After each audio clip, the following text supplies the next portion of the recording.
Ladies and gentlemen, please welcome Jane Mosbacher Morris, founder and CEO To The Market, June Sarpong, broadcaster and director of creative diversity, BBC, and Stephanie Benedetto, founder, Queen of Raw. Hello, everybody. It's so wonderful to be... Oh, round of applause. We'll take it.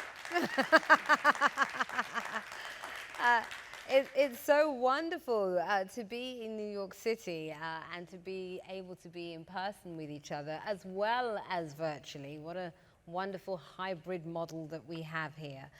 So to my right, we have the wonderful Jane Mosbacher Morris, founder and CEO of To The Market. And on the screen, joining us virtually, hi, we have Stephanie Benedetto, CEO and co-founder of Queen of Raw.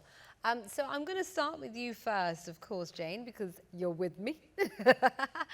So can you tell me a bit about what To The Market does? Obviously, this session is about the rise of sustainable fashion and how ethically sourced product and apparel has really disrupted the fashion market, particularly during the COVID crisis, where consumers are expecting more from the brands that they patronize and are also looking at how we ensure that the way we shop doesn't damage the planet in the same way. And again, that even feeds into what we eat as well as what we wear.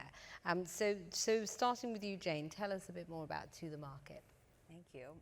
So To The Market focuses on connecting ethical and sustainable suppliers who specifically make apparel, accessories, and home goods with brands, retailers, and corporations who are interested in sourcing and manufacturing more ethically and sustainably, but may struggle to know how to identify an ethical and sustainable factory, may not have the bandwidth to do so, may not have the expertise. So To The Market's focus is really making it as turnkey as possible for brands, retailers, and corporations to align their values with their purchasing power. I love it. I love it. Now, obviously, I think what I would really love to ensure that the audience gets to hear more about is you and I were talking backstage and hearing about your backstory is incredible, and that you don't come from the fashion world.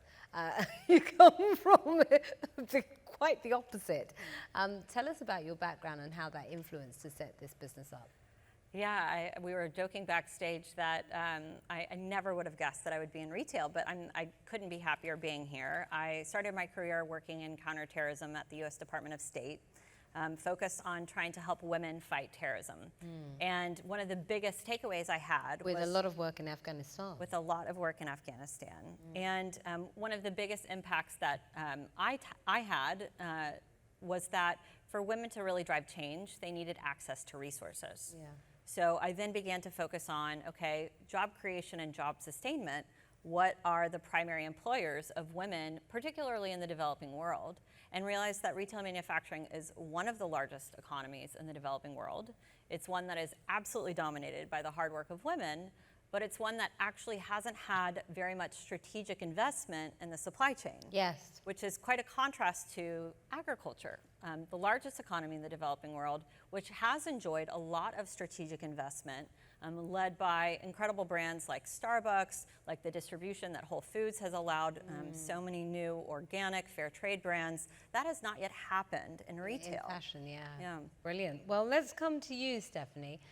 Tell us more about the Queen of Raw. Thrilled to be here virtually and excited to be joining with everybody. So yes, my name is Stephanie Benedetto and I'm the Queen of Raw. And I'm on a mission to solve the world's water crisis. And my focus is fashion and textiles, Brilliant. Which by some accounts is actually the second biggest polluter in the world of clean water globally. Yeah. And I don't like to harp too much on the scary statistics, but I'll give you one. If we continue at the current pace of textile production, by 2025, 2/3 of the entire world's population will face shortages of fresh water and be exposed to hazardous chemicals from textile production alone. So it's not 100 years from now, right? It's not 50 years from now, it's today and it's on our shores. And, when I looked at this issue, I thought fashion, textiles, it's such a powerful industry. My family's actually been in it for over 100 years. But why does it create all this waste, right? All this unused inventory from raw materials to finished goods. And through the pandemic, the amount of waste is actually now at $288 billion a year worth of unused stuff that just sits in warehouses collecting dust or gets burned or sent to landfill. And so to tackle this issue, we built a solution. We built a global marketplace with integrated software. So businesses small to large could buy and sell their unused inventory, keep it out of landfill, and obviously turn what would be pollution into profit. So we've saved 1 billion gallons of water to date, and we're just getting started. Incredible. And so when you decided to set up the business, what was the biggest challenge for you? Because as you say, your family has been in the apparel industry for a very long time. It's in your blood. And you were coming at it in a way from a completely opposite direction. What was the difficulty in getting everything off the ground? I think it's interesting. I obviously grew up in this industry, but I was not formally in the industry. I was actually an attorney on Wall Street, but ended up representing a lot of fashion, technology, and startup clients. And at the end of the day, we get back to our roots and who we are. The biggest challenge when we looked at this years ago was that we knew how important this was, not just for people and planet, but also for a business's profit. This waste is expensive. It eats up to 15% of these businesses' bottom lines, but it wasn't necessarily top of mind for all of the big companies. Well, fast forward to today, right? And for better or worse, with everything going on and through the pandemic, these issues have become top of mind for every C-suite, right? They know that they have to do better for people and planet while also doing better for their profit. And this is a key way that they can get going and get started and take advantage of the opportunity while doing good. Completely. Why do you think the industry has been so slow? As someone that's a bit of an outsider, what's your view on that? Well, I think it's hard. I mean, when I look at why was agriculture so successful in really helping to drive more ethical and sustainable food and beverage products, while retail has really struggled in apparel and accessories and home goods, I mean, part of it is that in agriculture, it's much more commoditized.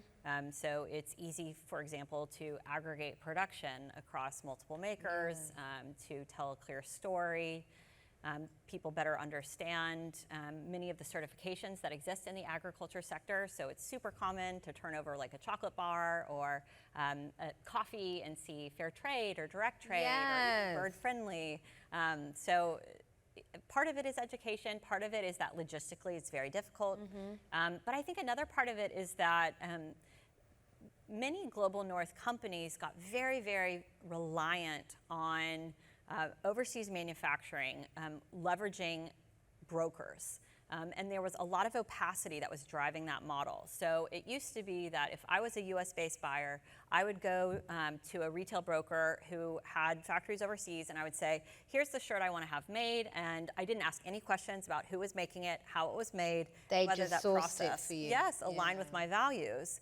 And so many companies really got used to that model. And so it's a big adjustment for them to begin to ask questions, to educate themselves as to what are even the questions I should be asking. So in a nutshell, are you sort of a 2.0 version of what that middleman used to be, as it were, but doing it ethically and in the right way? We are really, To the Market is hyper-focused on making it as easy as possible for brands, for retailers, for corporations to connect and work successfully with ethical and sustainable suppliers around the world who are hyper capable. They've just largely been shut out from the global supply chain because they've been on the outside of the sort of old network of retail brokers. And so democratizing access to participate in the incredible purchasing power that exists, particularly in the global north, is a huge focus of our business. Can you talk about the female economic empowerment side of the business too,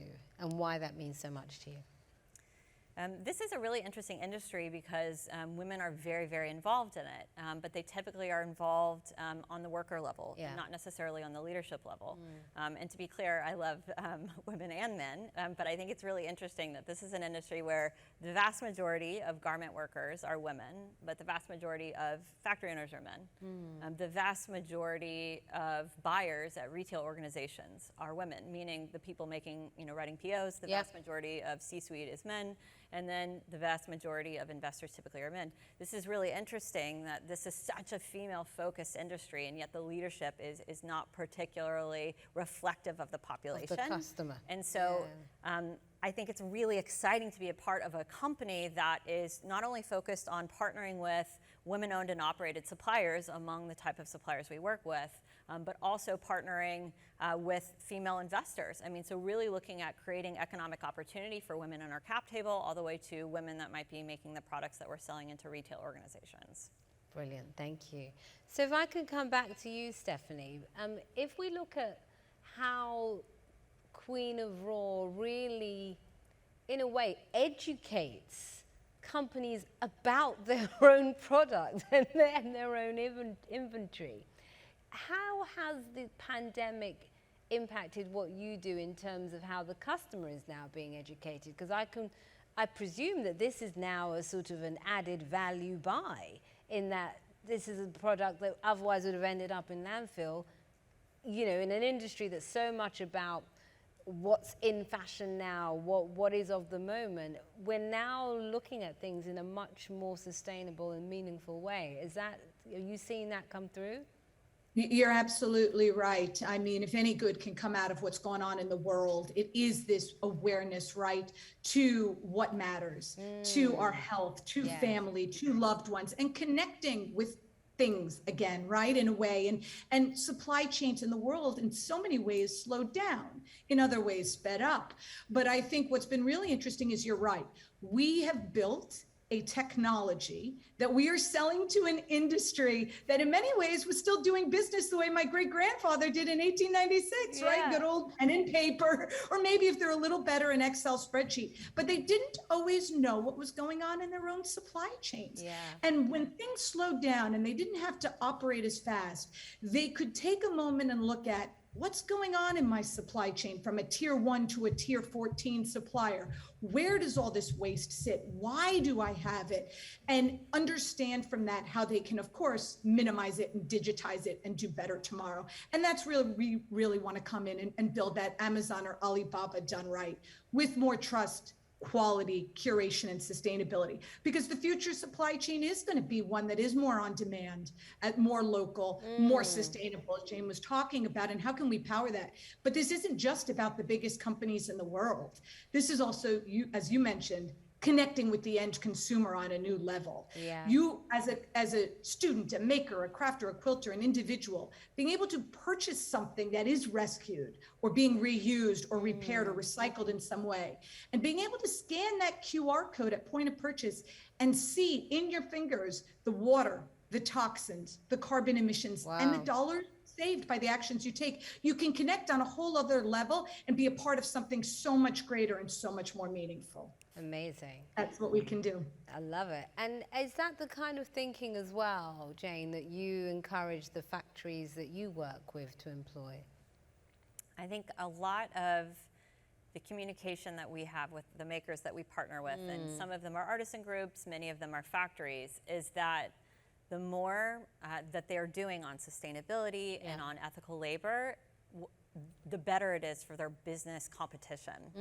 They are that much more attractive, that much more viable as a factory that we would want to partner with, because just as Stephanie was noting, I mean, as there is more and more education around consumers, around fashion, they're asking more specific questions. Why is organic cotton better than conventional cotton? What is in fact the carbon emissions I was able to avoid because I chose the GOTS certified organic cotton versus the conventional cotton? And without having those robust systems in place at the factory level, you can't meaningfully capture qualitative or quantitative data around your environmental and social footprint. And so it's certainly, I think, just as Stephanie noted, bringing technology to the sector, which both of us are doing through Queen of Raw, through To the Market. We're helping to digitize an industry that is so legacied, that has been, just as she said, been run on spreadsheets at best. At best. At best, is in itself been quite a feat, let alone trying to layer on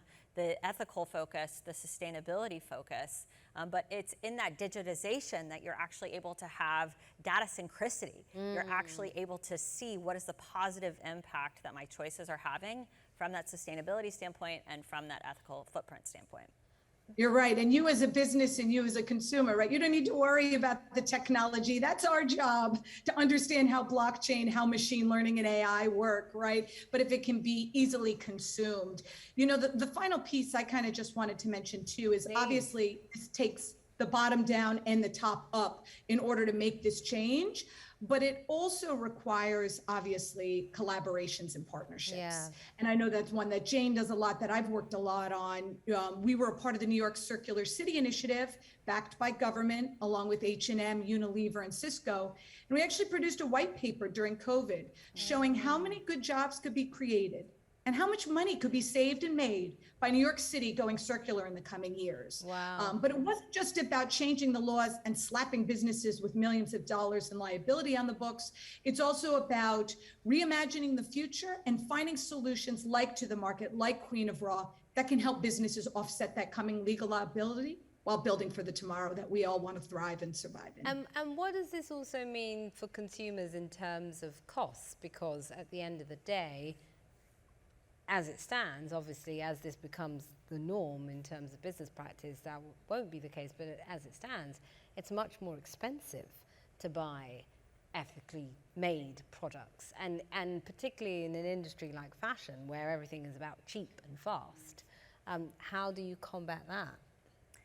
Well, go ahead, Stephanie. Please, both of you. Stephanie, you go first. For so long, that S word, sustainability, has meant a lot of things to a lot of people. And one of the common conceptions is that it automatically costs more money to participate. Well, the good news is, with all the resale, reuse, recirculation, recycling going on, what we're actually doing, and Jane alluded to it earlier, is democratizing access to resources and technologies, which actually means it saves you time, money, and resources. We can actually get you like quality goods that are at a steep discount, up to 80% or more sometimes off wholesale, because it is rescued, repurposed, and reused. So you can find things that are both economically advantageous while also doing good. And then how can you say no to that, right? So I think that's something that people are starting to realize now more and more, the economic sustainability of sustainability. Brilliant. Yeah, I think creative solutions like Queen of Raw are critical in making it easier for consumers, for brands, for retailers to repurpose, whether it's yardage or it's finished goods. And you know, in our case, we've really focused on actually selling into off-price. And we've done that because we've really wanted sustainability to be accessible to people of all price points. Yes. And there are creative solutions that allow you to be competitive from a price standpoint, whether that means that you're being creative about the way that you're buying yardage, the way that you are moving the product from point A to point B. But there are definitely creative ways to make sustainability accessible so that it's not just something that exists in luxury, that's out of the hands of the vast majority of the population. Sustainability is of interest to everyone at every price point. We had a buyer, an off-price buyer, that said to me, look, and this is, sort of on the same level as like a TJ Maxx, and she said to me, look, the young men who come into my store, if they see a product that is similarly priced and one is sustainable, they will unquestionably pick up the one that is sustainable. And so I really believe that the interest in ethical and sustainable production is at every socioeconomic level. It's a function for people like Stephanie and I to make it accessible for more and more brands, retailers, and corporations to then make that product price accessible to more and more consumers. Yes, well, I love that we're abbreviating names. Clearly, you two know each other very well. We do. As big as the world seems, it can be close and connected in wonderful ways. Fantastic. Well, we've just got a minute to go. Before we go, I'd like to ask the audience to do us a favor. For those of you that took pictures, if you could tag us all, that'd be amazing, so we can repost, because obviously we couldn't take pictures ourselves as we were talking. So thank you for that. How would you like to leave what's the one sort of takeaway you'd like the audience to have before you go? So, Steffi, I'm going to come to you first. You know, for me, it's never doubt that the small acts that you take, when you add them up together, can have a massive impact. That one t-shirt that you buy one less of a year actually saves 700 gallons of water, which is enough clean water for a person to drink for 3 years. So we're just getting started. Let's go change the world. Amazing point, and to build on that, absolutely, everyone can align your values with your purchasing power. We spend far more on products that we're interested in buying than we are able to afford to give away to charity. Wow. So we have much more of an impact in the way that we vote with our wallet than we're able to from a philanthropic standpoint. So I encourage everybody to take a look at who they're spending money with and whether that aligns with their values. Brilliant. And you made the bags, didn't you? And we made the bags. Thank you. Well, on that note, thank you, everybody. Enjoy the rest of the summit. Thank you. Thanks.